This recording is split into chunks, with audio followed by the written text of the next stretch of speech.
Mamma आहे ना मखाना बनवते आणि आता जस्ट आम्ही हे खाल्लं, खूप भारी लागतं. चॉकलेट फ्लेवर भारी लागतो. आणि दुसरा तो गव्हाचा कुठला तरी व्हॅनिला का फ्लेवर होता, हा चॉकलेट खूप भारी लागतं. आत्ता जस्ट खाल्ला. आणि मग आता मखाने तिखटवाले बनते. परत ते मस्त असे तिखटवाले साधेवाले करणार होते तर नको म्हणजे.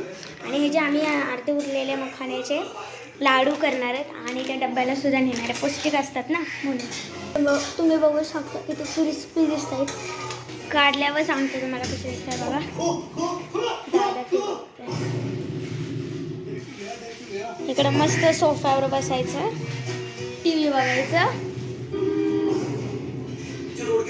आणि त्यांनी ते फ्रूट खाल्लेलं मी त्या दिवशी दाखवलेलं. मी टेस्ट करून बघते कसं लागतं. पॉपकॉर्न काय पण बघत असतो निकू ब्लॉग्स म्हणून. आणि आमचं शंभूस कॉलतो गो. तुला पण मखाना खायचा मखाना तुला खायचा का? होय तुझ्याशी बोलते, खायचा मखाना.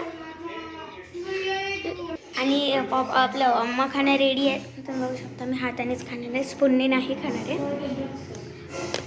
तुम्ही म्हणत असाल मोबाईल कवर केला, लाईट बंद करायची तेव्हा मस्त टी व्ही वगैरे खायचं. सिम्बा मस्त खाता खाता आम्हाला बघतोय आम्ही काय खातोय ते. आता मी खाऊन बघणार परत. क्रिस्पी लगेच तुटतात.